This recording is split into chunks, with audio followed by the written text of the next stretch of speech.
messieurs, merci d'avoir honoré à ce rendez-vous qui est en réalité une tradition dans le cadre des activités du Syndicat national des journalistes du Cameroun, dans la section du centre. Et je vois déjà des étudiants, futurs journalistes ou journalistes en herbe, qui ont bien voulu honorer de leur présence. C'est déjà bien parce que le SNJC, c'est un syndicat qui s'ouvre à la jeunesse, parce que la relève dans cette profession demain, c'est vous. Et nous sommes vraiment flattés de l'intérêt que vous portez à cette noble profession. Alors, le syndicat national des journalistes du Cameroun est divisé en 10 branches, en 10 sections, avec à sa tête un bureau national, et les 10 sections représentent les 10 régions du Cameroun, dont la région du centre a une section, et c'est chaque section qui mène des activités dans le cadre soit de la Journée mondiale de la liberté de la presse, soit plusieurs autres activités pour faire vivre le syndicat et pour mobiliser davantage les professionnels du média dans le cadre de l'action syndicale. Nous profitons de cette occasion pour vous en parler et vous dire que le SNJC, le syndicat, est ouvert à tout le monde, même aux futurs journalistes qui, demain, dès que vous serez opérationnel, dès que vous serez employé ou employeur, vous aurez bien besoin d'être syndiqué pour pouvoir défendre à un certain niveau la cause de cette noble profession. Et c'est n'est qu'à travers un syndicat que une organisation de travailleurs peut véritablement lutter pour la défense de ses droits et notamment pour assurer un de ces cadres, une véritable liberté pour la presse camerounaise. Et cette année, nous avons débuté les activités marquant la Journée mondiale de la liberté de la presse qui s'est célébrée le 3 mai dernier. C'était un jour férié, mais nous avons tenu à être là, à nous mobiliser, comme il en est de tradition, à travers les messages, la lecture des messages qui nous avaient été envoyés. Parce que chaque année, la directive générale de l'UNESCO,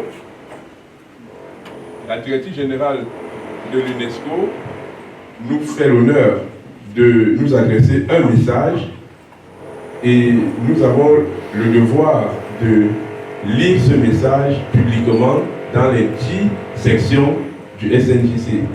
Cela a été fait à Yaoundé le 3 mai au quartier Mozart, et pour ceux qui ont suivi les journaux, les branches d'information à travers les médias, cela a été largement relayé. Et c'est une tradition qui permet aux journalistes de porter plus haut le message de la liberté de la presse, qui vient non seulement de nous, les journalistes, mais aussi des organisations partenaires comme l'UNESCO, qui est engagée aux côtés des journalistes pour véritablement œuvrer pour la liberté de la presse à travers les pays du monde. Et les différents cas qui sont relevés dans certains pays sont portés à l'attention de toutes ces organisations qui sont au parfum de tout ce qui est fait par les gouvernements du monde pour véritablement arriver à cette fin. C'est pour ça qu'un classement est régulièrement produit. Et le Cameroun, cette année, occupait la 118e place sur 180 pays en matière de liberté de la presse. Ceci à cause certainement des cas de violation des libertés des journalistes qui ont été soulignés et relevés ici et là. Nous n'allons pas revenir là-dessus. Nous sommes ici aujourd'hui dans le cadre de cette conférence. Vous qui êtes des futurs journalistes, vous qui êtes déjà des journalistes, vous savez de quoi nous parlons, parce qu'en choisissant de faire le journalisme, vous devez certainement être imprégné des réalités de ce milieu. Ces messages ont été portés à l'attention de tous, et au-dessus du SNJC, il y a une fédération internationale de journalistes qui rassemble tous les journalistes des pays du monde. Et le SNJC est membre de cette fédération internationale, dont tous les membres du SNJC sont d'office membres de la Fédération internationale de journalisme qu'on appelle la FIJ.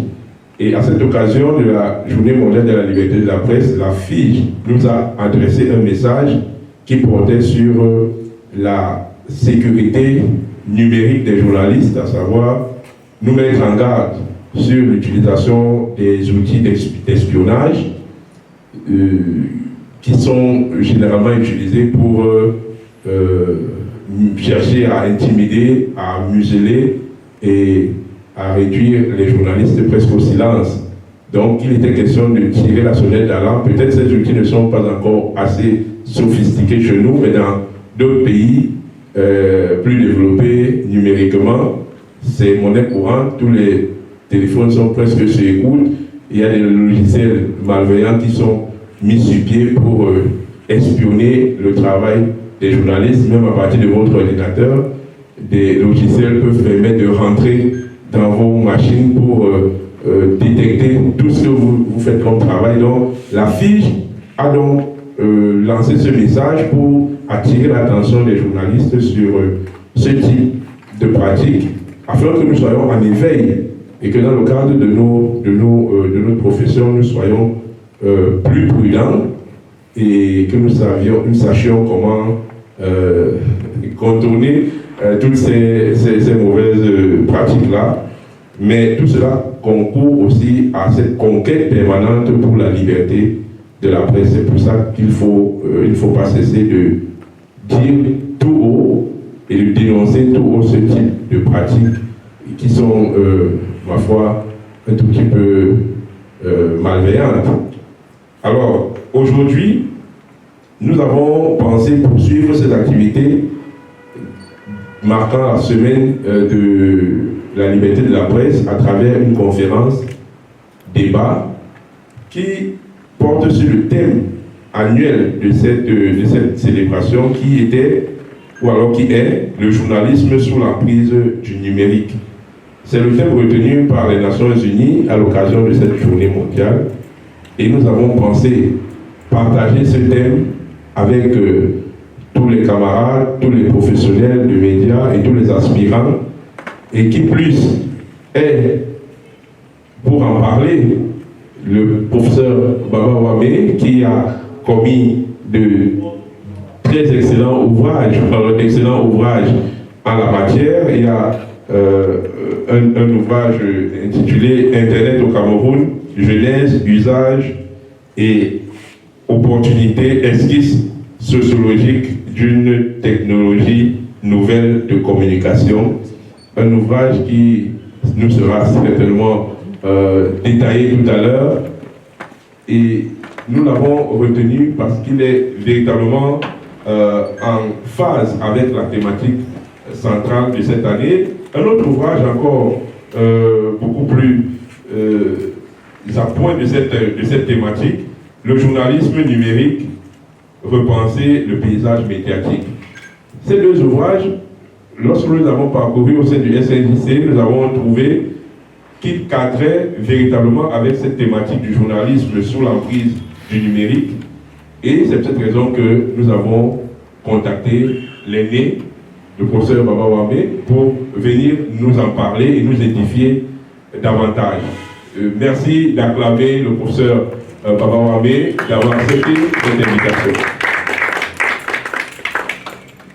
Alors sans plus tarder, c'est pour ça que nous sommes là, pour ce banquet professionnel, intellectuel, qui va nous plonger véritablement au cœur de la thématique de cette année. Le programme tel que vous l'avez certainement découvert, ou alors vous allez le découvrir tout à l'heure, présente à 15h00 arrivée et enregistrement des journalistes et membres du SNJC dont certains sont présents. Merci de votre présence. À 15h15, arrivée du professeur Baba Wame, conférencier principal. Je vous rappelle qu'il est arrivé ici 15 minutes avant 15h. Donc depuis 14h45, il est avec nous. Merci, professeur. À 15h20, mot de bienvenue du représentant de l'UNESCO au Cameroun. L'UNESCO qui nous a gracieusement offert ce cadre d'échange. Et à 15h25, allocution du président du SNJC Centre. 15h30, présentation du thème de la Journée internationale de la liberté de la presse par l'UNESCO. Et 15h35, exposé du conférencier. 15h50, échange, débat, photo de famille, fin des travaux. Alors sans plus tarder, nous allons vous rappeler que l'UNESCO, qui avait un programme extrêmement chargé parce qu'ils nous ont rappelé qu'à 14h30, ils arrêtent le travail ici. Donc il n'y a aucun responsable à l'heure-ci, ils sont déjà à 15h30. Donc on n'a pas pu avoir un représentant qui devait rester nous accompagner, mais ils nous ont dit qu'ils sont de tout cœur avec nous. Nous allons donc passer à l'allocution du président du SNJC, qui est représenté ici par le vice-président, le premier vice-président, qui va nous délivrer le mot de la section SNJC Centre. Est-ce que tout le monde m'entend? Permettez-moi, je ne suis pas très protocolaire, donc le pupitre et moi, c'est pas la grande famille. Donc je préfère des échanges à bâton rompu et dynamiques. Merci Samuel pour cette introduction. Samuel. Je parle ici au nom du syndicat national des journalistes du Cameroun, la section du centre. Et avant de commencer, je tiens à présenter les excuses du président qui, il y a quelques jours, a été victime d'un accident. Et donc n'est pas encore véritablement sur pied pour être parmi nous ici, mais il est de tout cœur avec nous. Nous échangeons tout à l'heure encore via les plateformes numériques et il nous encourageait dans cette activité. Bien.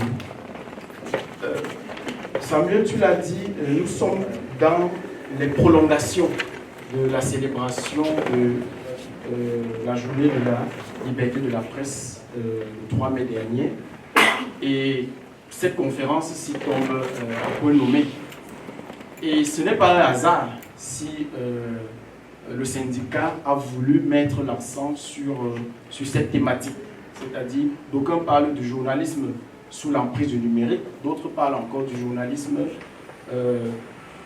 dans le piège du numérique, mais toujours est-il que c'est cette thématique-là qui aujourd'hui est au cœur des réflexions dans notre profession. Et il y a quelque temps, je participais aux assises internationales du journalisme naturaliste et on y parlait encore de journalisme de qualité. Et le journalisme de qualité, on remettait sur la table les questions du numérique. Les questions du numérique simplement parce que le journalisme est à la croisée des chemins. Le journalisme doit relever les défis que pose le numérique et le journalisme doit faire avec le numérique. Relever les défis pour exister, relever les défis pour se renouveler lui-même. Et ce n'est pas un hasard qu'aujourd'hui nous avons le professeur Baba Wame. Je tiens à signaler que le professeur Baba Wame a été mon enseignant. Il ne s'en souvient peut-être pas. Il a passé tellement de promotion de journalistes à l'ESTIC. Et c'est le professeur Baba Wame qui nous a mis le pied à l'étrier. À l'époque, on parlait de cyberjournalisme déjà. Et c'est lui qui nous donnait les ficelles. Donc c'est un honneur aujourd'hui pour nous et pour moi personnellement d'être là. Et professeur, nous sommes grés du temps que vous avez bien voulu accorder au syndicat national des journalistes du Cameroun parce que nous vous savons extrêmement occupés et nous vous avons un peu pris au pif. Et c'est parce que nous savons votre attachement à cette profession que vous avez pratiquée au haut niveau à une époque de votre carrière et qu'aujourd'hui vous regardez davantage avec un regard d'universitaire, avec un regard d'expert. Et c'est tant mieux parce que vous avez cette double casquette-là, cette casquette de professionnel qui a été sur le terrain et aujourd'hui cette casquette d'universitaire qui regarde les choses avec beaucoup plus de recul. une fois encore, merci professeur d'être venu. Et nous remercions ceux qui ont pu consacrer un peu de leur temps à cette activité. Nous remercions les journalistes, nous remercions surtout l'ISTIC, qui est un partenaire aujourd'hui du syndicat national des journalistes du Cameroun, parce que l'ISTIC associe le syndicat dans ses activités professionnelles, mais aussi associe le syndicat dans ses activités pédagogiques. Parce que qui mieux que les professionnels pour tenir la main à ceux qui sont sur les bancs et qui arrivent? Qui mieux que les professionnels pour leur donner les ficelles, les premières ficelles du métier? Et pour finir, je dirais que le syndicat national des journalistes, évidemment comme tout syndicat, a pour vocation première de défendre les intérêts des journalistes en tant que travailleurs dans les entreprises, mais le syndicat ne peut pas s'arrêter à cela. Le syndicat, c'est avant tout une organisation professionnelle qui est soucieuse non seulement de la situation des travailleurs, des professionnels, mais également soucieuse des pratiques, également soucieuse des questions de formation. Et c'est pourquoi le syndicat organise des activités comme celle-ci qui permettent non seulement aux professionnels déjà sur le terrain de se recycler, de comprendre les nouveaux enjeux, de comprendre les nouvelles problématiques, mais également d'outiller les jeunes qui arrivent sur les défis, sur les challenges de l'heure. Donc, professeur, merci encore et merci à tout le monde. Monsieur le modérateur, je vous renvoie la parole. Merci. Merci, Président. Ça va, là. Merci de reprendre la parole. Nous allons continuer, poursuivre nos travaux, nos échanges à travers l'exposé du professeur Baba Wabé qui est ici présent et qui nous fait l'honneur d'être avec nous malgré ce calendrier très chargé. Nous sommes en fin de semaine. Alors, merci d'applaudir le professeur Baba Wabé pour sa présentation de l'innovation. Bonjour, bon après-midi tout le monde. Comme ceux qui m'ont précédé là l'ont dit, je suis un féru du numérique. Et c'est toujours un plaisir pour moi de parler du numérique aux journalistes et aux apprenants de journalisme. Tout simplement parce que le numérique, c'est le futur du journalisme. Qui pense un jour ne pas avoir affaire au numérique est quasiment mort. Et aucune activité de nos jours ne peut se passer du numérique.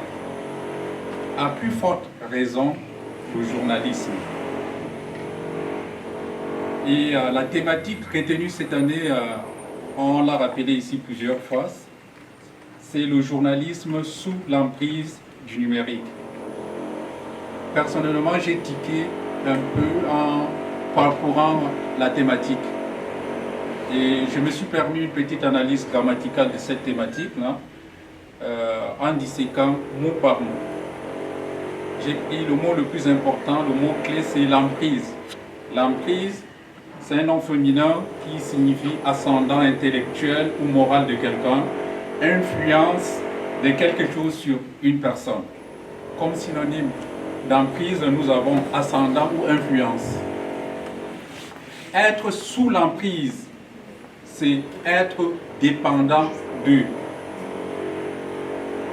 Si je répare du thème, c'est parce que quand vous dites vous êtes sous l'emprise, généralement le mot qui accompagne emprise est dépréciatif. Généralement on dit vous êtes sous l'emprise de l'alcool, vous êtes sous l'emprise de la drogue, vous êtes sous l'emprise d'une femme ou d'un homme. Généralement c'est sous l'emprise d'une femme, rarement d'un homme. Mais vous êtes sous l'emprise d'une passion. Et je pense que ce n'est pas dans cette optique-là que l'UNESCO a choisi cette thématique. Non. Être sous l'emprise du numérique, ça veut dire être dépendant du numérique. Le journaliste serait donc désormais dépendant du numérique. Si oui, Cette dépendance est-elle nocive ou bénéfique? Et comment œuvrer pour que le journalisme en sorte gagnant? Quels sont les ingrédients qui permettront au journalisme de s'inscrire durablement dans le numérique? À toutes ces réponses-là, il y a plus d'une réponse. Cette conférence sur le journalisme et le numérique n'est pas une conférence de plus parce qu'on en fait chaque année. Moi, j'ai l'habitude de faire en moyenne une dizaine chaque année des conférences sur le numérique et son impact sur le journalisme et parfois sur nos propres vies. Je sors d'une conférence, d'ailleurs c'est un colloque international de l'EI-Force au Palais de Congrès, c'était fin de semaine dernière, jeudi passé, où on parlait encore du numérique sur l'impact de nos vies. Donc c'est pour ça que je précise que cette conférence n'est pas une conférence de plus, mais c'est une rencontre dont l'objectif est d'analyser les bouleversements induits par le numérique dans les usages et pratiques journalistiques. Elle est surtout un désir de contribuer à la solidification et à l'émergence professionnelle et socio-économique du journalisme numérique. Et bien évidemment, il serait prétentieux de notre part de tirer une conclusion définitive, forcément hâtive, d'une réalité en ébullition, champ permanent d'expérimentation, d'errements et de tourments. Toutefois, il nous a paru important d'aborder avec vous cet après-midi 5 ou 6 grandes lignes qui signent déjà et probablement signeront pour quelques années encore, pour bien des années même, de l'emprise du numérique sur le journalisme. Nous commençons par la personnalisation de l'information. Moi, j'ai appelé ça l'hyper-personnalisation de l'information. Elle est balbutiante aujourd'hui. L'information personnalisée, celle qui fait passer en priorité les centres d'intérêt pour mieux capter l'attention de l'internaute, deviendra la norme pour tous. L'importance grandissante de la prise en compte des usages et pratiques d'un public protéiforme pourrait entraîner les prochains jours le développement de nombreux logiciels et formats innovants. L'objectif est d'offrir aux internautes les informations dont ils ont besoin à des moments qu'ils auront choisis selon leurs contraintes et opportunités. C'est ce qu'on appelle la théorie de l'Atawad. Donc, partout, à tout moment, sur n'importe quel support. En s'appuyant sur l'expérience de consommation d'informations de chacun et des cookies, je suppose que vous connaissez, qu'est-ce que c'est des cookies? C'est une sorte de buvard qu'on met sur les sites pour voir où est-ce que vous êtes passé. Donc quand vous surfez, il y a des cookies qui tracent votre parcours de surf. Et ça aide Yahoo, Google de savoir ce que vous avez vu, combien de temps vous avez mis sur un site, qu'est-ce que vous avez regardé en priorité. Donc, en s'appuyant sur l'expérience de consommation d'informations de chacun et des cookies, les médias numériques seront en capacité de proposer des pages d'accueil individualisées, la diffusion personnalisée des contenus pertinents, crédibles, vérifiés et livrés dans des formats intuitifs et ludiques. Ce sera l'un des enjeux majeurs du journalisme numérique dans les mois et les années à venir. De quoi je parle en fait? J'essaie d'expliquer que désormais, les gens vont s'intéresser au journalisme si on leur donne des informations qui les concernent d'abord. Je prends un exemple. J'habite Loncac. Pour moi, ce serait intéressant d'avoir d'abord des informations sur Loncac avant d'avoir les informations sur Yaoundé, sur la région du centre, sur le Cameroun. Ça, c'est la loi de la mort kilométrique. Je crois que ça va être de plus en plus valorisé par le numérique. Donc, dès que vous indiquez que vous êtes à Loncac, chaque matin, on va vous donner, s'il y a une équipe de football qui est à Loncac, ici, on va vous donner les résultats de cette équipe de foot-là. On va vous donner la météo avant de sortir de chez vous. On va vous dire s'il y a embouteillage à tel endroit dans votre quartier. Et ces informations-là intéressent tout le monde. Si on arrive à les produire, vraiment, on a de quoi faire pendant très longtemps. La deuxième ligne, le deuxième axe, c'est la connectivité de tout objet plat. S'il y a une chose qui semble nous pendre au nez, avec l'avènement de la 5e génération des téléphones portables là, qui arrive, pour le moment on est entre la 3e et la 4e génération, mais rassurez-vous, en Europe et en Chine, on parle déjà de la 5e génération de téléphones portables. C'est l'éventualité de la connectivité de tout objet plat, des murs de nos habitations au pare-brise de nos véhicules en passant par les miroirs de nos salles de bain. Nous serons cernés par des terminaux capables de diffuser en temps réel de l'actualité sous diverses formes. Personne pour le moment ne peut raisonnablement anticiper les conséquences d'un tel bouleversement sur l'offre et la consommation de l'information. La fascination pour la technologie est une chose. L'idéal serait de l'intégrer dans un projet éditorial séduisant, en adéquation avec l'identité du média, tout en s'assurant d'inscrire son développement sur le long terme. Là également, je dis, dans bientôt, tout objet plat sera un support pour lire les informations. Et ça arrive déjà. Je vais vous donner là également un exemple. Il y a 2 ans, j'étais en Arabie Saoudite pour une conférence, c'était à Jeddah, et j'étais dans un hôtel, je crois que ça s'appelle, c'est Casablanca l'hôtel, un hôtel 4 étoiles. Et le soir, après la conférence, je suis allé dans ma salle de bain, donc pour me déshabiller, prendre un bain, parce que ça a été une journée très longue. Dès que je suis entré dans la salle de bain, la télévision que je voyais dans ma chambre était dans ma salle de bain. Donc je voyais la télévision dans ma salle de bain. Évidemment, pour moi, c'était la première fois et j'étais étonné. Je suis ressorti pour voir quel est le circuit que ça posait. Donc, en fait, j'ai noté qu'il y avait un effet de miroir qui renvoyait l'image de la télévision que je voyais dans la chambre, qui était dans la chambre et que je voyais assis dans la salle de bain. J'étais sur les toilettes, donc vulgairement on dit, il était en train de faire caca et puis j'ai regardé la télé en même temps. C'est ce qui va nous arriver dans bientôt. Partout où on sera, on va voir la télévision sur un support, on va voir des informations sur un support, pourvu que ça soit plat. Et ça, c'est déjà près de nous. 3e axe, la révolution vocale. Lors de la conférence de Online News Association, c'était en 2018 à Denver, Colorado, aux États-Unis, il y a Madame Amy Webb, Webb avec 2B, expert américaine en prospective. Elle déclarait ceci: nous entrons dans une ère d'interface de conversation et vous pouvez vous attendre à parler à des machines pour le restant de vos jours. Ça existe déjà. Ceux qui ont l'iPhone savent déjà qu'on peut parler à Siri. Ceux qui ont été en Europe voient déjà qu'il y a Alexa. Je ne sais pas si vous connaissez Alexa, qui vous répond. C'est Amazon qui a créé ça. Et vous avez Cortana de Microsoft et Google Assistant. Vous demandez quelque chose à Siri et Siri vous répond. Vous pouvez même choisir la voix, c'est-à-dire que vous voulez une voix de femme ou la voix d'un homme. Vous choisissez et ce sont les précurseurs de cette nouvelle ère annonciatrice du journalisme vocal. Qu'est-ce que ça va entraîner dans bientôt pour nous?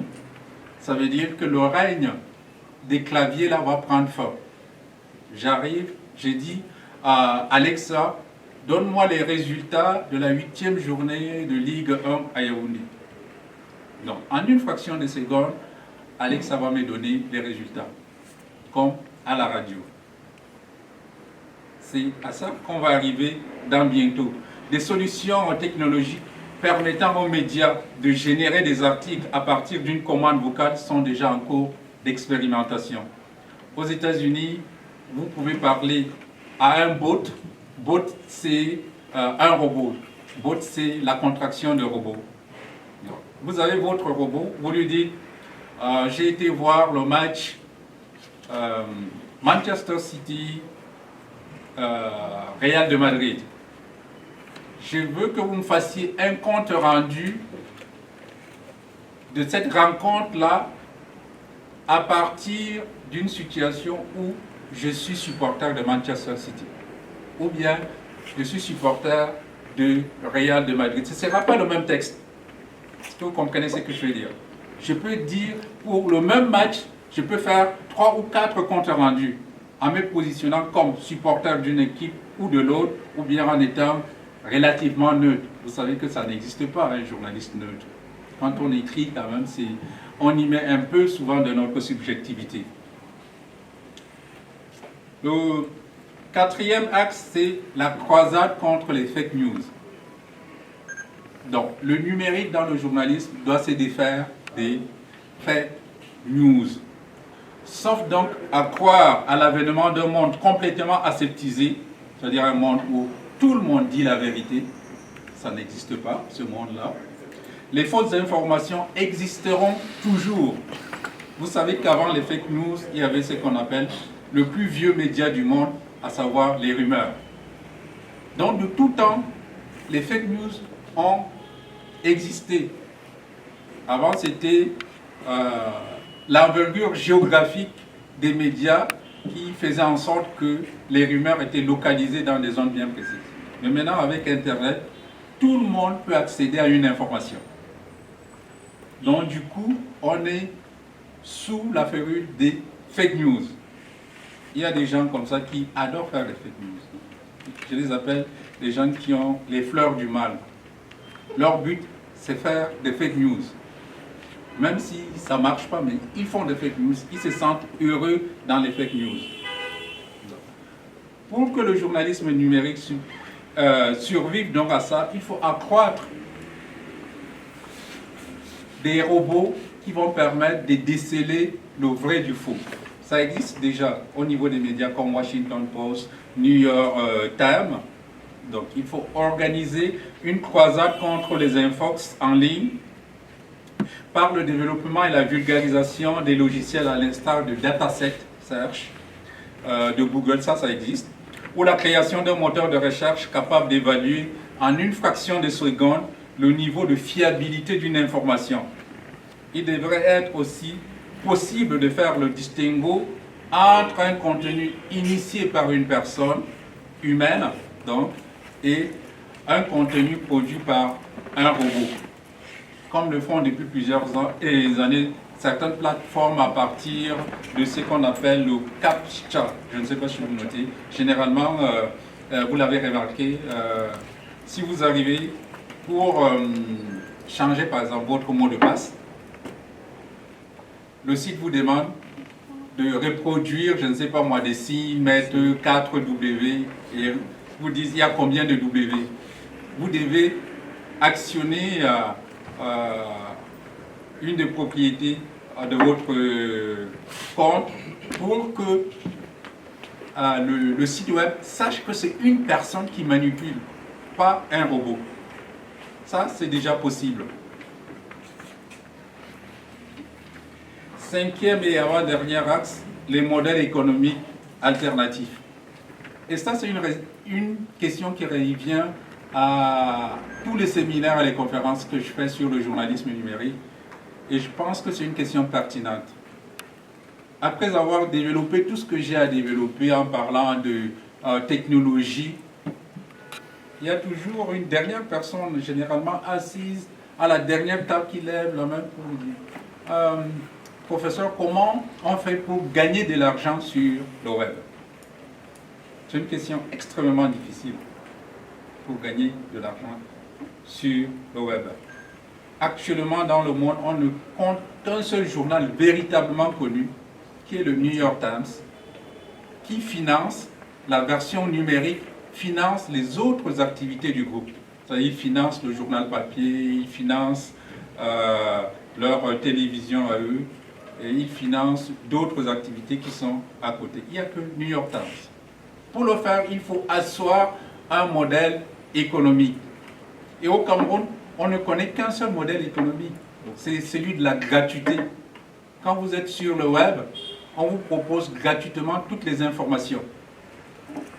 Mais sauf qu'en retour, pour les médias qui le font, ils gagnent de l'argent. C'est-à-dire, avant que vous n'accédez au site, même si les infos sont gratuites, vous vous inscrivez en disant « je m'appelle tel, je suis né en telle année, je suis un homme, je suis marié, j'ai telle profession ». Donc, toutes ces informations, généralement, sont regroupés et permettent donc aux médias de saisir, par exemple, les agences de publicité pour leur dire j'ai dans ma base de données à peu près 10 000 personnes qui s'intéressent, on prend un exemple, à la chasse. Donc, s'il y a une entreprise ou une société qui vend les armes, on peut leur envoyer toutes ces données-là et souvent, vous êtes surpris de recevoir dans votre boîte email un message qui vous propose des armes. Vous vous dites, comment ils ont su que j'aime les armes et puis j'aime la chasse? C'est en fait les informations que vous avez données en vous inscrivant que les médias vendent auprès des agences de publicité. Donc c'est parfois fait de manière, comment dirais-je ça, pas très honnête. Parce que pour qu'on prenne vos données, il faut qu'on vous demande quand même à quoi vont servir ces données-là. Mais malheureusement, même si on vous dit que ces données-là seront utilisées à des fins publicitaires, puisque vous êtes, vous, dans une logique de lire d'abord l'information, vous allez valider, accepter, accepter, accepter, mais après vous êtes pris au piège, quoi. Vous allez recevoir toutes ces informations-là des publicitaires. Et c'est par là que les journaux gagnent leur argent. Comme je le disais, donc, c'est l'un des talons d'Achille du journalisme numérique. Et c'est incontestablement le modèle économique qu'il faut asseoir pour gagner de l'argent. Il y a plusieurs modèles économiques, il y en a des dizaines et des dizaines. Donc j'en ai cité ici la gratuité. Il y a des modèles économiques qu'on appelle les paywall, les murs où on doit payer. C'est-à-dire que le média vous propose des informations. Certaines informations sont gratuites, généralement c'est des informations qu'on peut trouver dans des agences de presse. Et d'autres informations de qualité, des exclusivités ou des scoops sont payantes. Donc vous devez payer soit avec votre carte de crédit, si on est au Cameroun, vous pouvez le faire avec Mobile Money ou Orange Money. Avec ça, ils peuvent gagner de l'argent. Il y en a plusieurs comme ça. Celui dont je viens de vous parler là, ça s'appelle un modèle freemium. C'est-à-dire on vous propose une partie d'information gratuitement et une autre partie payante.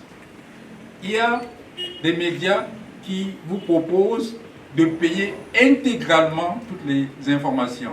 L'exemple typique, c'est Mediapart. Je ne sais pas si vous connaissez ce média français, qui est un média français. Et vous ne pouvez pas accéder à des informations gratuitement. Vous allez sur leur site, vous allez juste lire le titre de l'article et peut-être le début du chapeau. Pour lire la suite, il faut être un abonné. Donc eux, c'est leur modèle économique. Mais je dois préciser quand même que pour créer un modèle économique tout payant, il faut que vous ayez une ligne éditoriale très forte qui est axée sur des exclusivités, sur des scoops et sur des contenus de qualité. Si vous ne pouvez pas le faire, personne ne viendra vers vous pour acheter, pour payer une information. Donc la production d'une information de qualité nécessite d'importants moyens financiers. Pour que cet investissement ne soit pas à fond perdu, la presse numérique gagnerait à suivre les voies campagnes depuis quelques années, l'industrie musicale et celle cinématographique. On a, les jeunes, je crois que c'est de votre âge, vous savez tous qu'est-ce qu'on appelle Spotify. Il y a Spotify qui monétise les musiques des musiciens et des artistes. Parce que pendant très longtemps, au début d'Internet, on téléchargeait gratuitement la musique. Au-delà de se faire connaître par tout le monde, ce qui est parfois valorisant, mais l'artiste ne gagnait rien. Et puis est arrivé Spotify, qui vous propose, pour chaque musique, il vous propose 30 secondes de la musique. Si vous voulez continuer, vous payez. Donc c'est comme ça que la musique a réussi à contourner la gratuité que proposait Internet. C'est la même chose pour le cinéma. Pour le cinéma, l'exemple typique, c'est Netflix. Netflix n'existe que sur le web et propose des séries de qualité. à la fin de l'année dernière, Netflix comptait 220 millions d'abonnés. Je ne sais pas si vous vous imaginez. L'abonnement, ça tourne autour de 12 euros. Vous multipliez par 220 millions. Voilà ce que gagne Netflix chaque année. Eux aussi, ils ont réussi à contourner le fait que les gens téléchargeaient des films et les mettaient gratuitement sur Internet. Maintenant, si vous voulez voir un bon film, un film de qualité, si vous voulez voir une série de qualité, vous vous abonnez à Netflix. Donc, c'est très important ces deux exemples-là pour les journaux, pour le journalisme. Comment rentabiliser nos contenus? Et je ne le répéterai jamais assez, pour rentabiliser un contenu en ligne, il faut que ce contenu soit de qualité. Il faut que ce contenu-là soit exclusif. Il n'y a que vous qui avez ces contenus-là. Il faut que ce soit un scoop. Il faut que ce soit ce qu'on appelle vulgairement un breaking news. Pas ce qu'on voit souvent sur les réseaux sociaux là. Je crois qu'il y a un compte là, chaque matin, le matin, à midi et le soir, il y a toujours breaking news chez lui. Alors que breaking news quand même, je crois qu'en moyenne, un journaliste, pendant tout son parcours, en moyenne, sort un ou deux breaking news ou scoop. Toute sa vie, je ne sais pas où vous imaginez. Il y a des journalistes qui vont finir leur carrière sans faire de scoop. C'est une information que vous avez et il n'y a que vous qui avez cette information-là. Il y a des journalistes qui vont finir leur carrière. Et en moyenne, on a analysé, on a fait des comptabilités, on a comptabilisé tout ça, divisé par le nombre de journalistes. On s'est rendu compte que maximum 1 à 2 scoops, toute une carrière. Et sur Internet, vous avez des gens, tous les matins, ils ont des breaking news. Et enfin, il y a l'inexorabilité de la formation. J'insiste sur ces 6e point. Plus d'un quart de siècle donc après la découverte par les médias du numérique, l'empirisme est toujours d'actualité. Vous savez tous que le premier journal en ligne, c'était à Chicago, donc c'était dans les années 1995. On a à peu près 27 ans après. 27 ans après, il y a le bricolage individualisé qui est régi en règle dans tous les médias. Chaque média a son journalisme numérique. C'est ça le drame. Au Cameroun, vous avez à peu près une quarantaine de sites web qui se disent des sites web d'information. Et dans chaque site web, il y a une façon d'écrire qui est spécifique à ce site web. Il reste là, il crée. Alors qu'il y a des règles comme en journalisme.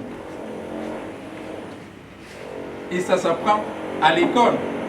Les règles les plus élémentaires, par exemple, s'il y a la règle sur l'enrichissement typographique.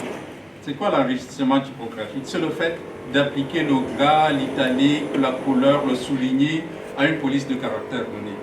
Si je prends l'exemple de l'italique, en ligne, on ne met pas en italique tout ce qu'on voit. Il y a des règles bien précises pour l'italique. Par exemple, si vous parlez d'un bateau, le nom du bateau doit être en italique. Si vous parlez de la musique, les notes musicales do, ré, mi, fa, sol, vous pouvez les mettre en italique. Par contre, le chapeau d'ordinaire en presse écrite et en italique ne doit pas être en italique en ligne. Une autre règle, c'est le souligner. Très souvent, il y a des journaux qui soulignent des mots. En ligne, les seuls mots qui sont soulignés sont des liens hypertextes. Donc, on ne souligne rien en ligne. Ça, il y a plein d'écoles qui n'enseignent pas ça ou bien qui ne disent pas ça à leurs étudiants. C'est vrai que créer son site web, ça coûte pratiquement rien par rapport à créer son journal. Parce que si vous créez votre journal, il y a le prix de l'imprimerie. À chaque fois qu'il y a une parution, vous devez payer quand même entre 200 000 et 500 000 en fonction du nombre des exemplaires que vous voulez imprimer. En ligne, ça ne coûte pratiquement rien. Avec l'avantage que vous pouvez changer l'information quand vous voulez. en ligne, l'information ne dort jamais. Donc, si vous publiez une information, par exemple, à 15 heures, sur un accident en route, où il y a 5 blessés et 1 mort, ça c'est à 15 heures. À 16 heures, vous contactez l'hôpital vous dit parmi les 5 blessés, là, il y a 1 mort. Vous pouvez aller sur votre site web, échanger en disant que l'accident de tout à l'heure de 15 heures, il y a plutôt 2 blessés, et 2 morts et 4 blessés, état grave à l'hôpital. Ça, c'est un avantage. Je reviens sur la formation. Je disais que chaque média au Cameroun et partout dans le monde a son journalisme numérique. Dans les écoles de formation, la question se pose désormais avec acuité. Comment préparer les élèves journalistes à un environnement médiatique marqué par la prégnance du numérique?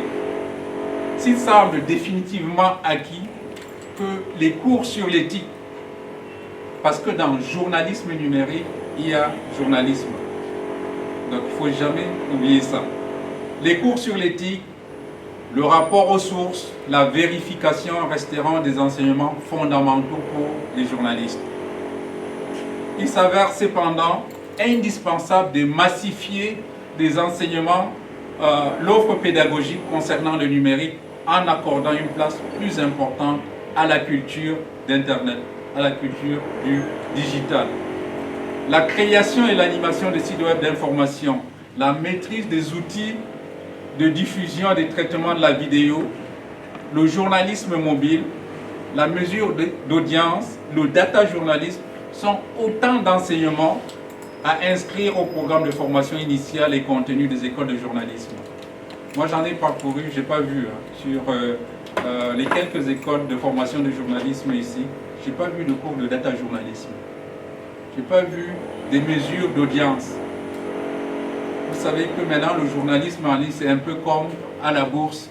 À chaque fois que vous faites un article, il y a un tableau digital là, dans votre salle de rédaction et ça répertorie. À chaque fois que quelqu'un lit votre article, ça marque 1, 2. Donc il compare vos articles, il crée une compétition entre les journalistes. C'est ce qu'on appelle la mesure d'audience en journalisme numérique. Donc on compte les nombres de vues. Donc il faut absolument quand vous écrivez que les gens lisent. C'est le principe même du journalisme. C'est-à-dire quand vous faites un article, c'est pour qu'on vous lise. Si on ne vous lit pas, c'est à la limite une faute professionnelle. Parce que votre but c'est qu'on vous lise. J'ai donné quelques exemples.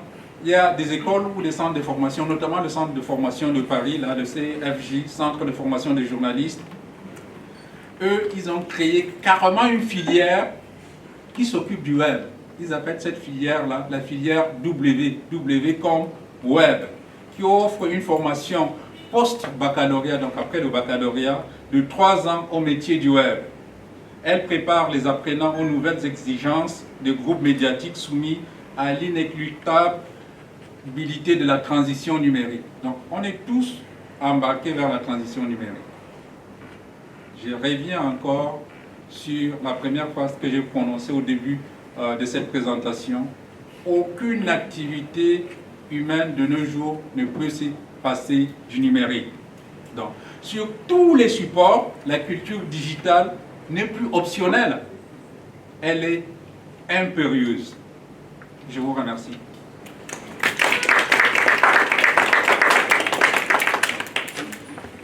Oui, avant de partir, j'ai amené quelques exemplaires de mon dernier livre qui est Le journalisme numérique et penser le paysage médiatique. Je suppose qu'il y a quelques-uns qui l'ont ici. Si vous ne l'avez pas, je suis prêt à vous le vendre, il n'y a pas de souci. Allez, merci beaucoup. Merci au professeur Mawabe pour cette brillante présentation.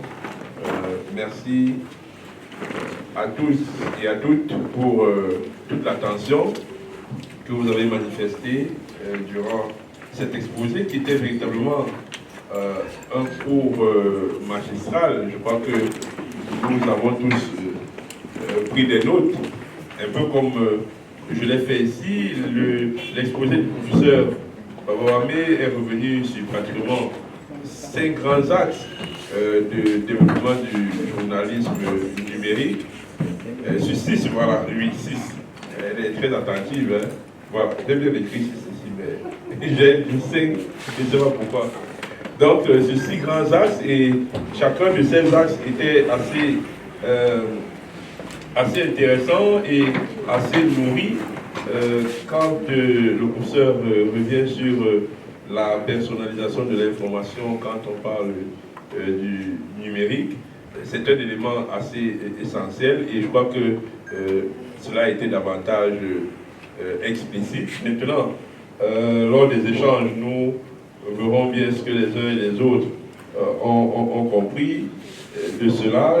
On est revenu sur le journalisme vocal avec l'utilisation des robots ou alors des logiciels qui vont désormais, avec l'évolution technologique, vont désormais pas substituer le journaliste, mais véritablement rentrer dans ce champ-là.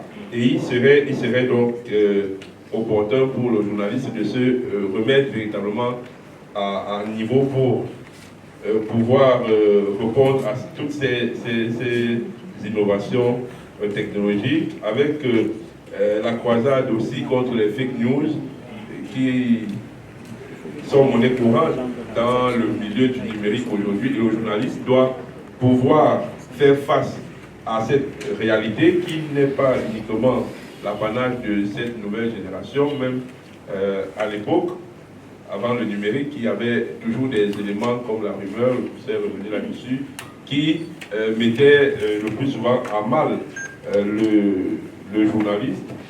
Et autant d'éléments sur lesquels le professeur est revenu en revenant également sur l'économie des médias numériques, avec quelques exemples bien précis, et puis quelques illustrations qui permettent de comprendre qu'il y a véritablement une niche financière à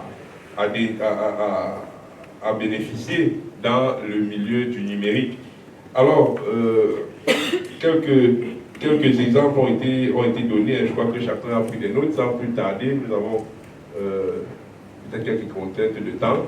On va avoir quelques questions qui vont permettre certainement de revenir sur certains éléments, certains aspects de la présentation du professeur, et les éclaircissements vous seront donnés. La parole au public pour les questions. Je voudrais poser la première question, mais en insistant que j'ai été moi également étudiant du professeur Baba Wame à l'ESTIC. Donc quand il parle tout à l'heure, j'ai des souvenirs de nos cours à l'ESTIC, de nos échanges. Je peux confirmer ici que même à l'école, il insiste sur la question de la formation, parce que sur le terrain, tout le monde qui écrit sur le digital n'est pas professionnel du digital, donc il nécessite vraiment une formation. Et il avait tellement insisté également sur les modèles économiques que finalement, en master, j'ai choisi comme thématique, comme thème de mon mémoire, les modèles économiques des entreprises de presse en ligne au Cameroun. Et plus tard, je vais vous informer que je suis devenu spécialiste du digital. Je suis modestement coordonnateur du département de communication à l'ISTIC. L'ISTIC, c'est l'Institut supérieur de traduction, d'interprétation et de communication. Et je parle de l'ISTIC parce que je voudrais profiter pour apporter une nuance sur l'une de vos déclarations, à savoir que les écoles de formation n'intègrent pas ou timidement des formations sur le digital.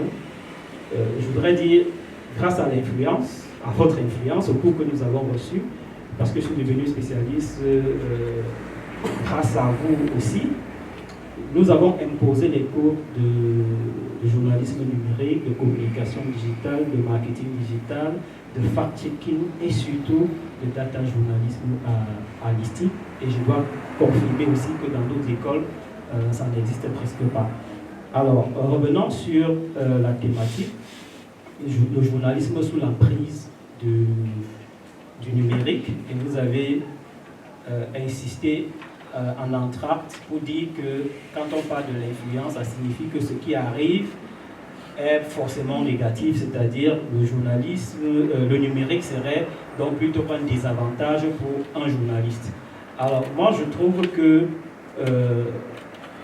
d'une part ils ont raison, enfin, d'une part on a raison de considérer que le numérique constitue quelque peu un désavantage pour le journaliste, surtout le journaliste qui ne prend pas en compte l'idée qu'il peut soigner sa réputation numérique, c'est-à-dire son identité numérique.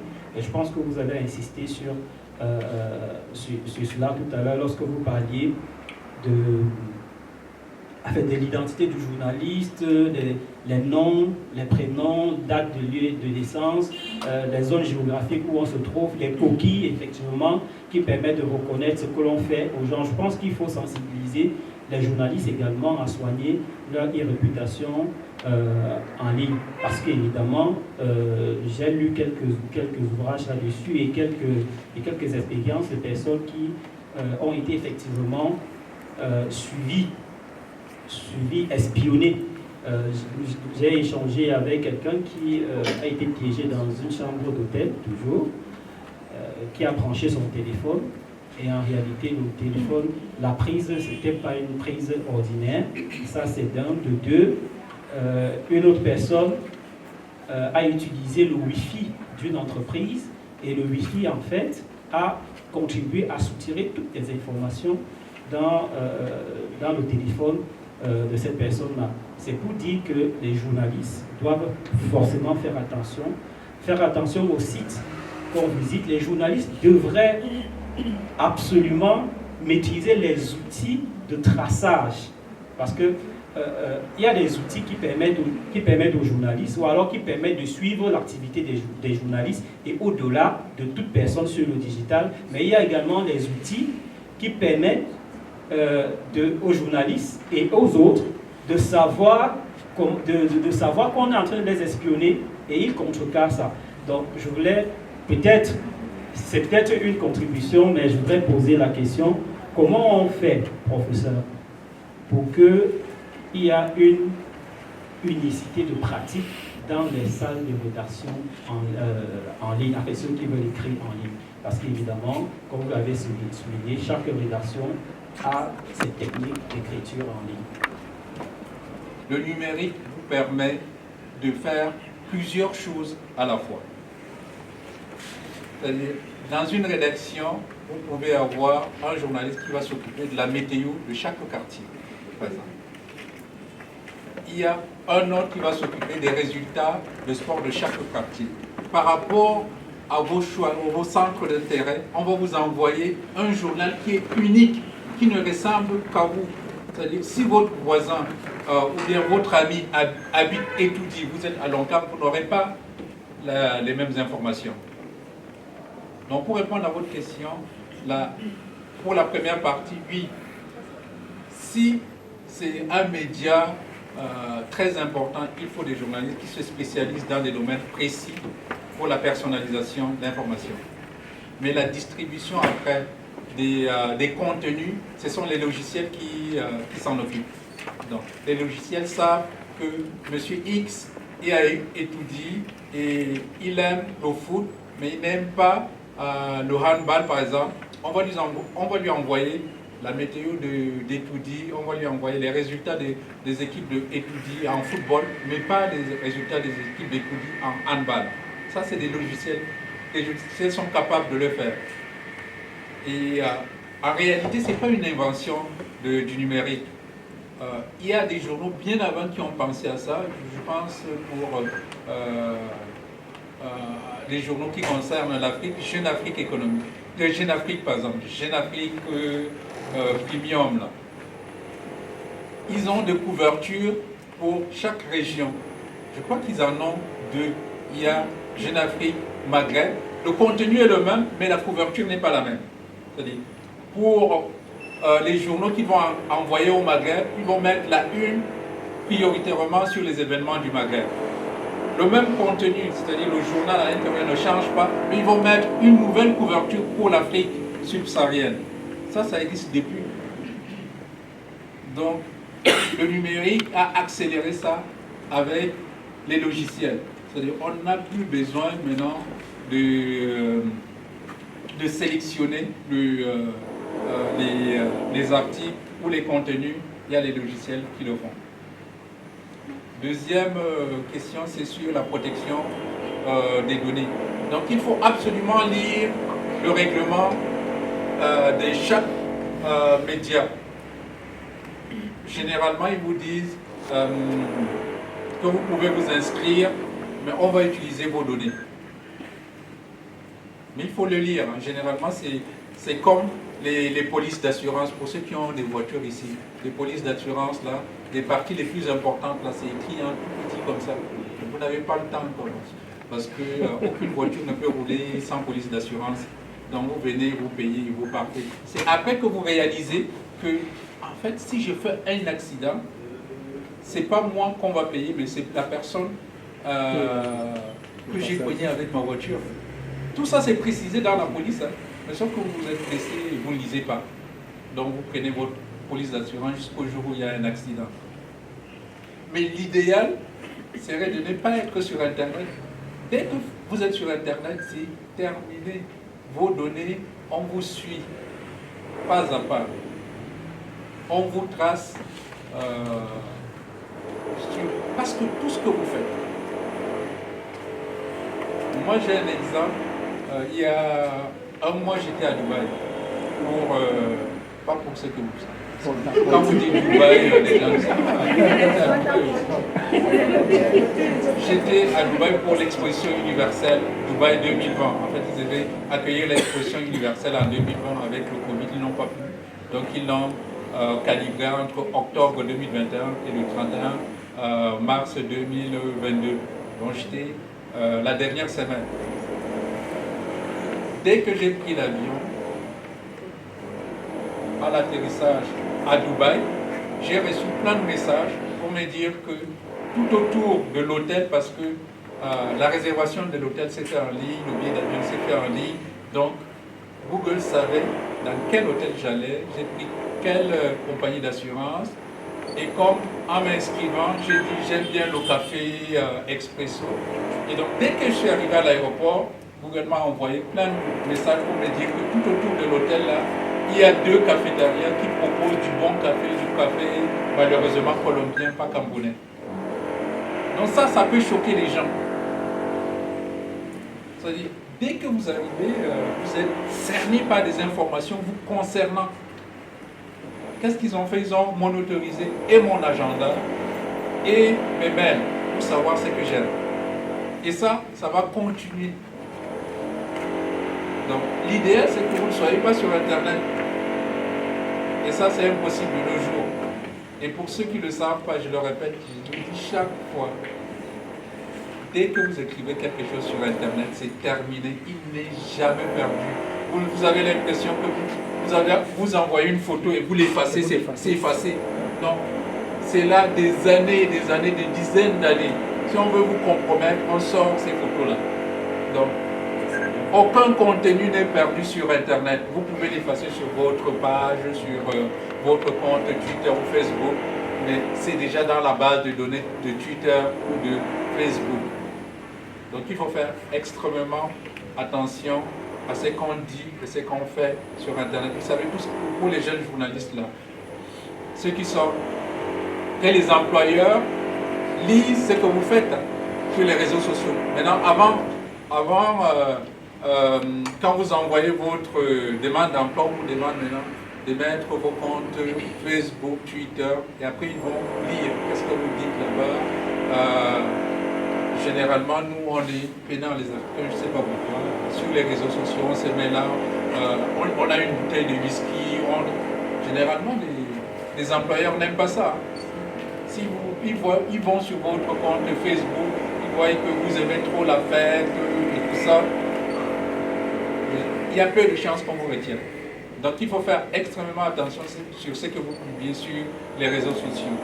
Désormais, les employeurs regardent vos comptes avant de dire oui ou de dire non. Et enfin, la première question à laquelle je réponds en dernière position, c'est comment harmoniser les formations. Ça, c'est difficile. Honnêtement, c'est difficile, tout simplement parce que, Internet, c'est la liberté d'expression, c'est la démocratie. Mais par contre, on peut exhorter les journaux, les médias, les écoles de formation à expliquer comment on écrit en ligne. Ça, c'est très important. Vous faites un cahier de charge. Moi, je travaille dans beaucoup de journaux ici au Cameroun, je me rappelle, on a un cahier de charge. Par contre, si vous allez travailler, j'ai fait mon stage quand j'étais à l'IFP, journal Libération. Ils ont un cahier de charge. Il y a une police que vous devez utiliser, il y a la taille de la police, il y a ce que vous devez dire, ce que vous ne devez pas dire. Tout ça, il y a ça, c'est consigné quelque part. Dès que vous arrivez au journal, on vous le donne. Vous ne pouvez pas sortir de ce canton-là. Mais ici, il n'y en a pas. Vous avez quelqu'un, vous le prenez, il se met, votre journal là, vous l'imprimez en Times New Roman, lui, il se met à saisir en Arial et tout ça. Donc, il faut uniformiser ça, avoir des formateurs, généralement, et je suis très content que vous disiez que vous faites dans le journalisme numérique. Moi, j'ai toujours dit, et je le répète toujours à mes étudiants, mon plus grand plaisir, c'est d'avoir des étudiants qui seront mieux que moi. Il n'y a pas un plaisir énorme que de rencontrer des gens que vous avez formés et qui vous disent « Yes, c'est bon, it's good ». Moi, ça me fait énormément plaisir. Évidemment, je suis à ma 15e année comme enseignant à l'ESTI, donc j'ai tendance aussi à oublier ceux qui sont passés en premier. Donc je retiens peut-être les 2 dernières années. Et puis si je ne vous vois pas pendant longtemps, j'oublie. Parfois, je croise des gens, ils ont l'impression que je les connais parce que j'ai une particularité. Quand je prends une classe, j'essaie au bout de 2 semaines de connaître le nom de tous mes étudiants. Ils ont l'impression que j'ai imprégné leur nom à vie. Mais en fait, si je ne vous vois pas pendant 1 mois, 2 mois, j'oublie. Et quand vous faites environ 70 étudiants qui sortent chaque année, chaque promotion, vous multipliez 70 par 15, ça fait énorme. Donc je ne peux pas retenir le nom de tout le monde. Mais sincèrement, je le dis, ça me fait énormément plaisir de croiser mes étudiants qui ont réussi. D'autres, ça me choque parce que je les croise, ils ont quitté parfois le journalisme. Il y en a même que j'ai croisé une fois qui faisait des call box. Merci encore. Monsieur le modérateur, il nous reste 20 minutes avant 17h, donc on prend la dernière série. Merci. Je vais un peu quitter ma casquette du panel et vous poser aussi une question en tant que membre de l'assistance. Et pour ça, j'ai des questions qui vont tourner autour du modèle économique. La première question, c'est, on parle de plus en plus de journalisme citoyen, un journalisme qui implique, dont qui met l'accent sur la participation des publics à l'information. C'est-à-dire le média ne serait plus simplement ce cabinet qui travaillera en base de qui proposerait au public une information sélectionnée sur la base des sacro-saints principes, des critères de l'information, des critères de sélection. Non, le journalisme citoyen, c'est celui-là qui intégrerait les publics dans la production de l'information. Est-ce que ça peut être une solution et dans quelle mesure? Dans la recherche des modèles économiques, c'est-à-dire avec un journalisme citoyen, est-ce que les publics qui participeraient à la production de l'information pourraient aussi participer à la, comment on dit, au financement du média? Ça, c'est la première chose. Et peut-être, est-ce que celui-là pourrait permettre de se passer de la publicité? Vous avez cité le cas Mediapart, avant que ça ait changé. Mediapart ne fait pas de la publicité. Mediapart vit uniquement des abonnements. est-ce que le journalisme citoyen peut être une bouée de sauvetage?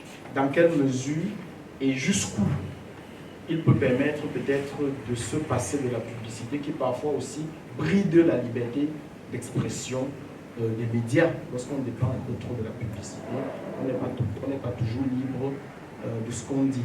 Ça, c'était pour la première question. La deuxième question, vous avez cité le cas de Spotify et de Netflix dans les arts cinématographiques et l'art musical. Dans quelle mesure et sous quelle forme on peut, peut-être pas dupliquer, mais s'inspirer pour créer des plateformes en ce qui concerne la presse en ligne? Est-ce qu'on pourrait penser à une plateforme du genre Spotify où tout le monde viendra mettre un contenu qu'on regarderait, on rémunérerait peut-être la plateforme qui en retour redistribuerait aux créateurs de contenu? En fait, je ne sais pas. Comment est-ce qu'on peut dupliquer ce modèle-là dans la presse en ligne? Merci. Mon nom c'est Ator Eliki. Monsieur, j'avais une question sur le quatrième axe de votre discours. Vous avez parlé de la croissance des fake news. Et par la suite, vous avez évoqué qu'il faudrait créer des sites, des robots qui peuvent déceler la bonne ou la mauvaise information. Moi, je voudrais savoir qui s'occupe de protéger les bonnes informations au Cameroun spécifiquement. Je voudrais savoir, est-ce que le syndicat national des journalistes au Cameroun s'en occupe? Vous qui êtes censé protéger les informations des journalistes. C'est ça ma question. Merci.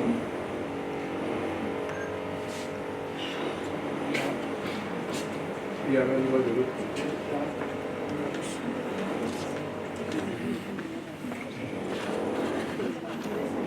On ne reprochera pas de n'avoir pas valorisé le genre. Good afternoon to all. Good afternoon, Professor. My question goes to my name is Fango Jomo Trezor from Hilda. My question goes to the fifth point you listed, as my colleague just said about la croisade and fake news. And I have this preoccupation here in Cameroon. My question is thus because you spoke mainly about European countries.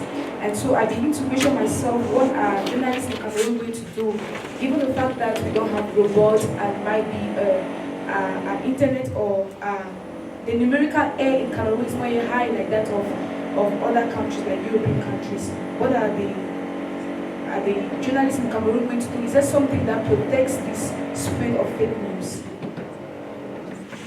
Chaque média devrait avoir en son sein des gens qui vérifient, qui traitent l'information et qui valident les informations. C'est en ça qu'un média diffère, on y reviendra tout à l'heure, du journalisme citoyen.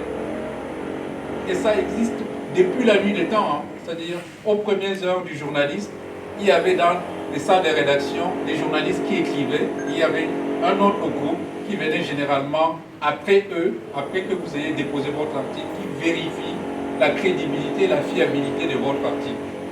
Ça existe. Maintenant, on les appelle des fact-checkers. Ils font du fact-checking. Et toutes les rédactions en ligne devraient avoir des gens qui font du fact-checking. C'est-à-dire, vous prenez une information, vous la vérifiez. Moi, je fais régulièrement ça et c'est même très élémentaire. Généralement, j'utilise la recherche inversée de Google. Par exemple, quand il y a une photo qu'on diffuse, je mets ça dans la recherche inversée et ça me donne l'historique de cette photo-là. Si elle a été modifiée, je vois quand est-ce qu'on a publié cette première photo, qui l'a publiée, ça donne les lieux et tout ça. Il y a aujourd'hui des logiciels qui sont capables de vous dire, avec les métadonnées de chaque photo, à quel endroit on a pris cette photo, quelle est la luminosité de la photo si quelqu'un l'a retravaillé sur Photoshop. Ça, c'est possible. Mais moi, je dis toujours, le premier fact-checking, c'est le bon sens. Partez d'abord du bon sens. Et je prends l'exemple toujours de la ville de Marrakech. La ville de Marrakech a une particularité. Tous les murs de cette ville-là ont une seule couleur, la même couleur, le rouge ocre. Donc, si quelqu'un publie une photo où les murs ne sont pas uniformes et vous dit ça s'est passé à Marrakech, rien que le bon sens va vous dire que ça, c'est pas Marrakech. C'est un exemple que je prends. Si on vous montre un accident de circulation et que l'immatriculation de la voiture c'est A1, 2 et WK, machin truc, et on vous dit ça s'est passé à Yaoundé, vous allez dire non, c'est pas possible. À Yaoundé, à la limite, on aura CE, LT, NO, en tout cas, l'immatriculation du Cameroun. Ça relève d'abord du bon sens. Si vous n'êtes pas capable de faire ça, vous allez vous tromper à tous les coups. Il y a par exemple des vidéos qu'on nous diffuse, et puis vous entendez des gens qui parlent espagnol, par exemple. On vous dit, ça s'est passé dans l'extrême nord, ça c'est Boko Haram. Quel est le Boko Haram qui parle espagnol? Ça n'existe pas. Donc il faut aller rechercher ailleurs. Il y a des médias, maintenant, je crois qu'il y a France 24 qui a créé tout un service pour vérifier les informations. Je crois que ça s'appelle les explorateurs. Il y a les explorateurs, il y a aussi une émission qu'ils appellent Info Intox. C'est une émission qui passe sur les antennes privées et elle est aussi en ligne. Donc, c'est qu'on ouvre la voie maintenant à un nouveau métier. Désormais, tous les médias, là, que ce soit la télé, la presse écrite et même en ligne, vous devez avoir un petit service qui vérifie les informations. Pour que vous soyez crédible. Et en journalisme, la crédibilité, même si vous avez 20 ans d'exercice, votre crédibilité peut tomber en 24 heures.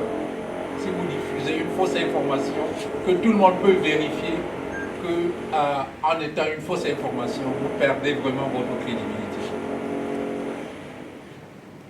Pour revenir à la deuxième question, je crois. Au Cameroun, on a une agence qui s'appelle l'ANTIC, l'Agence nationale des technologies de l'information et de la communication. Je crois que c'est à Bastos. Ils sont à Bastos. Logiquement, cette agence-là devrait protéger nos données. Mais bon, ce que je constate de l'ANTIC, c'est qu'ils organisent beaucoup plus des séminaires pour les ministères et des séminaires sur la cybercriminalité et la cybersécurité. Donc, ils ne sont plus dans leur couloir. Leur couloir, c'est vraiment protéger les données des Camerounais, expliquer, sensibiliser, faire des séminaires à travers le Cameroun pour faire une éducation aux médias numériques ou aux médias en règle générale. Il y a aussi l'enseignement, l'éducation nationale ou l'enseignement supérieur. En Europe, plus principalement en Belgique, en Hollande, aux Pays-Bas et en Allemagne, dès l'école primaire, il y a des cours d'éducation aux médias. On apprend aux enfants dès l'école primaire à distinguer une fausse information d'une vraie information. On leur apprend comment traiter une information, comment savoir que cette information-là est fausse ou cette information-là est vraie. Ça s'apprend dès l'école primaire. Donc, au fil du temps, il sait maintenant déceler une fausse information. Ça, on devrait inscrire ça dans les cours, mettons au Cameroun au niveau des lycées. Et, ça, il faut en parler déjà au niveau de l'enseignement supérieur ou au niveau de l'éducation nationale pour qu'on inscrive ça. C'est indispensable parce qu'avec le flot d'informations que nous avons de nos jours, il faut une éducation en médias. Je ne sais pas comment vous arrivez à supporter toutes ces informations-là. Il y a tellement d'informations et dans 40-45% des cas, c'est des fausses informations. Les jeunes disent qu'ils veulent créer le buzz. Pourvu qu'il y ait le buzz, après ils s'en vont. Et puis on est dans une civilisation où une information chasse l'autre. On peut dire du mal de vous aujourd'hui, ne vous en faites pas. Dans 3 jours, on vous aura oublié. Et ça passe. Et c'est ça qui est désolant. Donc, on est vraiment là, on est encerclé par des fausses informations. mais c'est à nous, et je le répète, vraiment, je vous conseillerais toujours le bon sens. Ayez le bon sens avant de valider une information. Parce qu'il y a un attrape-nigo dans la diffusion des informations. Généralement, on reçoit les informations de nos amis en qui on a confiance. Et du coup, on ne vérifie pas l'information. Je suis sûr que chacun de nous, ici, a fait suivre une fausse information parce qu'un ami le lui a envoyé. Et s'est précipité à envoyer à une autre personne. Et après, je ne sais pas moi, 2 heures, 3 heures, la personne revient et dit non, l'information là est fausse. Donc, méfions-nous de l'affinité qu'on crée dans les groupes WhatsApp ou sur Facebook quand on vous donne une information. Soyez calme. Ne transférez pas tout de suite l'information. Regardez bien. Ayez du bon sens avant de l'envoyer à vos amis. Ça, c'est très important. Et enfin, pour revenir à vous. C'est quoi le journalisme citoyen? Il faut faire extrêmement... Pourquoi on accorde citoyen à un journalisme? Ça veut dire que c'est... Monsieur, tout le monde peut faire du journalisme. C'est qui n'est pas possible. Le journalisme citoyen doit s'arrêter à la collecte de l'information. Donc, il collecte l'information et après, les vrais journalistes qui ont été formés prennent le relais pour traiter cette information-là. Il y a un site qui s'appelle Rue 89. Ils ont un slogan, l'information à 3 voies. C'est-à-dire, il y a l'internaute qui peut leur envoyer l'information, il y a le journaliste, il y a l'expert. C'est comme ça qu'ils traitent l'information. Donc les 3 voies, c'est l'internaute, le journaliste et l'expert. Donc si vous parlez, par exemple, de la guerre en Ukraine, vous envoyez une photo ou une vidéo informant qu'on a bombardé telle ville, il y a 40 morts, machin. Rue 89 prend cette information-là de l'internaute, convoque un expert et échange avec l'expert. C'est à partir de l'échange, si l'information est validée, que le journaliste écrit l'article en ligne. Il ne faut jamais prendre pour argent comptant quelqu'un qui vous envoie une information. On le sait tous, quand on vous donne une information, c'est qu'il y a un intérêt derrière. On ne donne jamais gratuitement une information comme ça.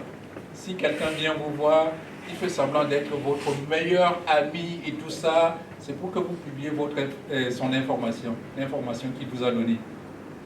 Dès que vous l'avez publié, c'est terminé. Il n'a plus besoin de vous. C'est-à-dire, bon, il vous dégreffe avec des frais, peut-être il vous donne 10 000, 20 000. Il pense qu'il vous a acheté et que le marché est déjà conclu, il n'a plus besoin de vous. Donc il faut faire extrêmement attention aux gens qui viennent vers vous avec l'information. Donc il y a toujours un intérêt derrière. Gardez toujours la tête froide quand quelqu'un vous amène l'information. Ne la diffusez pas tout de suite. Traitez-la, recoupez, allez vers des sources. Ayez 2, 3, 4 sources, vous les appelez, vous leur demandez, ça vous concerne, dites-nous quel est, est-ce que c'est vrai, est-ce que c'est pas vrai, et tout. Et moi, je suis mieux placé que tout le monde pour parler de ça. Pour ceux qui me connaissent savent qu'entre 2014 et 2017, j'étais devant le tribunal militaire de Yaoundé pour des informations que je n'ai pas diffusées en plus. Le tribunal militaire nous a accusés de rétention d'informations. Et qu'est-ce qui nous a sauvés en fait? Les journaux en parlent très peu. En réalité, j'avais l'information. C'est une information extrêmement sensible. Ce que nous, on a fait, en fait, on était un groupe de 3, on a écrit au DGSN pour lui demander, est-ce que vous avez sous la main telle personne? Si oui, qu'est-ce que vous lui reprochez? Et on est allé à la DGSN, on a déchargé la lettre. C'est cette décharge-là qui nous a évité la prison. Sinon, on aurait passé 3 ou 4 ans en prison après pour dire que non, vous n'êtes pas coupable. Donc, on leur a dit, l'information non voulue. On ne l'a pas diffusée. On est allé vers la source, demander au DGSN si ils avaient telle personne et qu'est-ce qu'ils les reprochaient. Ils ne nous ont pas cru, ils ont écrit au DGSN, qui leur a envoyé la lettre de décharge et même la lettre qu'on leur a envoyée. Donc il faut faire vraiment extrêmement attention quand vous traitez une information. Si elle est sensible, cherchez des sources, couvrez-vous le maximum possible. Et enfin, pour revenir au modèle économique, là, comment transposer Netflix ou Spotify en ligne. C'est possible maintenant. Je crois que plein de journaux le font, pas de journaux camerounais. J'ai dit tout à l'heure, que fait Spotify? Spotify vous propose un morceau. Si vous avez une chanson de 4-5 minutes, Spotify vous propose 30 secondes de la musique. Si ça vous intéresse, vous achetez. Vous ne pouvez pas aller au-delà de 30 minutes. C'est un modèle qu'ils ont dû réfléchir. En fait, ils ont travaillé là-dessus. Ce n'était pas évident au début, parce que plein d'artistes là, vous voyez comment tout le monde avait leur musique, mais eux, il n'y avait rien dans leur poche. C'était une forme de piratage, mais numérique. Tout le monde avait des chansons téléchargées comme ils voulaient. Et arrivé Spotify, il y a des chanteurs qui sont diffusés que sur Spotify. Ils n'ont pas sorti de CD ou de disques. Et ils sont millionnaires. On a également eu YouTube. Eux, ils prennent votre vidéo et ils vous payent sur le nombre de vues. Donc, si on regarde votre vidéo 1 million de fois, vous avez un peu de sous pour amortir les dépenses que vous avez occasionnées pour la création de votre clip. L'un des Camerounais qui a gagné beaucoup d'argent là-dessus, c'est Franco. Oui, Franco. Et le titre, c'était quoi la petite? Coller la petite. Oui, Coller la petite. C'est à partir de là que tout le monde a compris qu'on peut gagner. Même des chanteurs sans envergure comme, désolé, hein, Malox là, je porte mon pantalon, c'est machin truc, honnêtement, même eux là, quand vous allez voir sur YouTube, Malox a à peu près 10 millions de vues. 10 millions, c'est pas moins de 150 000 euros hein, que vous gagnez. Et c'est énorme, 150 000 euros, ça fait à peu près dans les 100 millions, si on enlève les impôts et tout, lui, il peut avoir dans les 55 ou 45 millions. C'est déjà ça. En ligne, on peut créer, comme vous l'avez dit, l'exemple de Mediapart. Eux, ils ont décidé, soit vous êtes abonné, vous lisez leur journal, soit vous n'êtes pas abonné, vous ne lisez pas leur journal. Ils sont sûrs de leur modèle éditorial. Et ils ont, je crois que avant que je finisse mon livre, là c'était au mois de novembre, ils étaient à peu près à 70 000 abonnés. Et je crois que leur abonnement tourne autour de 22 € annuels. Vous multipliez, ils sont sûrs de financer le fonctionnement de leur rédaction. On peut également faire comme le monde, c'est-à-dire monétiser les grandes signatures. Vous savez, tous les grands journaux ont des grandes signatures qui écrivent des éditoriaux, qui écrivent des chroniques. Pour lire ces chroniques-là, vous devez payer. Parfois, même si c'est 0,50 centimes d'euros multiplié par 10 000, ça vous fait beaucoup d'argent.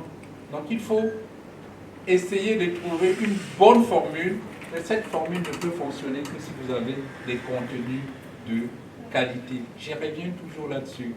Personne ne voudrait acheter un contenu qui n'est pas de qualité.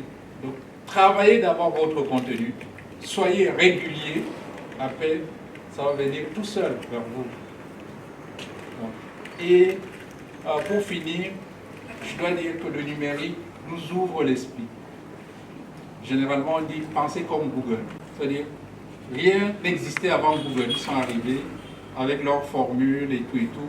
Ils ont créé un modèle qui n'existait pas. Si vous voulez gagner de l'argent en ligne, créez votre style, créez votre modèle à vous, qui peut vous rapporter de l'argent. Mais généralement, on est soumis à des exemples qui existent avant. Et c'est ça le problème. C'est-à-dire, je veux créer quelque chose, je regarde d'abord qu'est-ce qui a été fait avant. C'est le contre-exemple de Google. Google n'a pas regardé ce qui se faisait avant. Ils sont venus avec leur modèle, et leur modèle est unique. Qui un jour pourrait penser qu'on pouvait vendre les données que vous donnez gratuitement, les informations que vous donnez gratuitement à Google ou à Yahoo ou à Facebook? Personne. Alors qu'eux, ils vivent essentiellement de ça.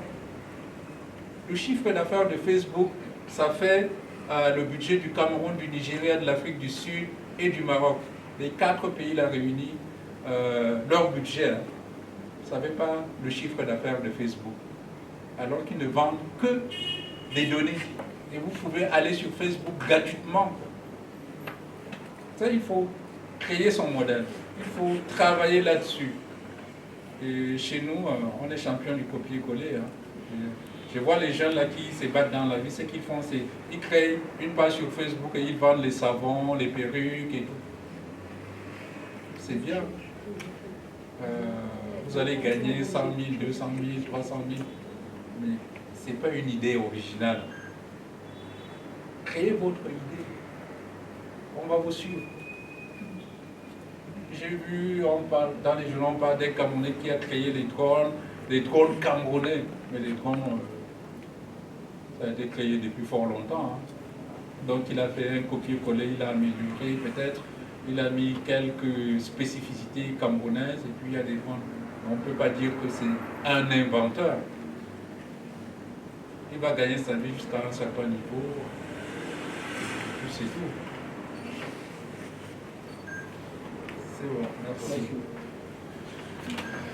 Merci professeur, merci pour ces échanges assez enrichissants. Malheureusement, nous sommes arrivés au terme du temps qui nous a été réservé par l'UNESCO. Mais sachez que le syndicat national des journalistes du Cameroun est pas peut-être comme le prétendait la jeune sœur, n'est pas là pour corriger les fake news ou bien pour protéger les données. Le syndicat est là pour défendre les droits de ses membres, les intérêts de ses membres qui sont les travailleurs des médias. Et le syndicat mise sur la formation, comme le disait le professeur, le syndicat mise sur la formation, comme la conférence que nous venons de faire. Il y a des séminaires auxquels nous sommes régulièrement conviés. Il y a toute une université du SNJC qui a été mise sur pied et dont les thèmes de référence sont en train d'être finalisés et certainement cette université permettra aux membres du syndicat d'éviter des fake news, d'éviter de tomber sous le coup de ces fake news-là. Voilà en fait la valeur ajoutée que le syndicat peut apporter dans le cadre de ces risques que le numérique nous apporte. Merci à tous les participants, merci à l'UNESCO. Nous allons certainement poursuivre ce partenariat à travers plusieurs autres événements que nous allons certainement organiser et dont nous allons solliciter une fois de plus votre participation. Merci, nous allons poursuivre avec la photo de famille pour immortaliser. Qu'on présente le livre du prof. Ah oui, c'est vrai que le prof l'a présenté, mais c'est toujours important. Un livre assez intéressant. Vous êtes certainement pas venu avec l'idée d'acheter un ouvrage, mais c'est toujours important d'être au courant de ce qui a été produit, parce que ce sont des éléments qui peuvent nous permettre de renforcer notre formation et de suivre les pas de nos dévanciers dans la profession. Le journalisme numérique, repenser le paysage médiatique. C'est d'ailleurs sur la base de cet ouvrage que nous avons organisé cette conférence parce que le thème choisi cette année par les Nations Unies à l'occasion de la Journée mondiale de la liberté de la presse cadrait étroitement avec cette thématique et nous conseillons véritablement cet ouvrage à tout professionnel de médias qui voudrait vraiment faire ses classes dans le monde de demain, parce que le numérique, c'est le monde de demain. Peut-être nous sommes un peu en retard. C'est même déjà le monde d'aujourd'hui ailleurs. Donc nous avons intérêt à nous y plonger, surtout pour nos jeunes étudiants qui, certainement, lorsqu'ils sortiront de l'école, seront directement plongés dans le numérique qu'ils n'ont peut-être pas, pour lequel ils n'ont pas été formés à l'école. Donc, c'est vraiment l'occasion de se faire former par les ouvrages de cette nature, produits par des professionnels et des universitaires. À la fois, ça enrichit véritablement notre parcours. Merci, professeur, pour cet ouvrage. Je crois que le prix, c'est 22,50 €. J'ai découragé tout le monde. 22,50 22,50 €, ça cherche dans les 15 000 francs CFA. C'est chez l'Harmattan. Oui. Donc, on peut le trouver chez l'Harmattan. Pour le moment, ils n'ont pas de. Il n'y a que chez moi. Donc, moi-même, j'ai commandé, parce qu'il y a beaucoup de gens qui me demandaient où est-ce qu'on trouve votre livre. Et à chaque fois, je demandais à l'éditeur, il dit non, on l'a commandé, on fait venir ça par bateau. Donc, moi, j'ai commandé ça directement sur Paris. Et comme j'avais un ami qui revenait, il l'a transporté. Donc, j'ai avec moi quelques exemplaires. Hein. Vous pouvez, si vous voulez, l'avoir. Il n'y a pas de souci. Vous n'êtes pas obligé de l'acheter aujourd'hui. D'accord. Vous pouvez me joindre. Je suis au ministère de la Communication. Et ceux qui veulent l'avoir peuvent me contacter. Vous pouvez donner le numéro de téléphone. Et pour ceux qui ont assisté à la conférence, je vais vous donner mon texte. Donc ceux qui veulent avoir le texte, je vais le passer à Samuel. Donc il faut qu'on attache avec lui. Je vais lui transférer le texte même que j'ai présenté tout à l'heure. D'accord, merci beaucoup, professeur. Je crois que je suis déjà un client pour cet ouvrage parce que moi-même passionné du numérique, je suis propriétaire d'un site internet, donc nous avons besoin d'avoir la source de ces éléments pour finir notre parcours. Merci à toutes et à tous.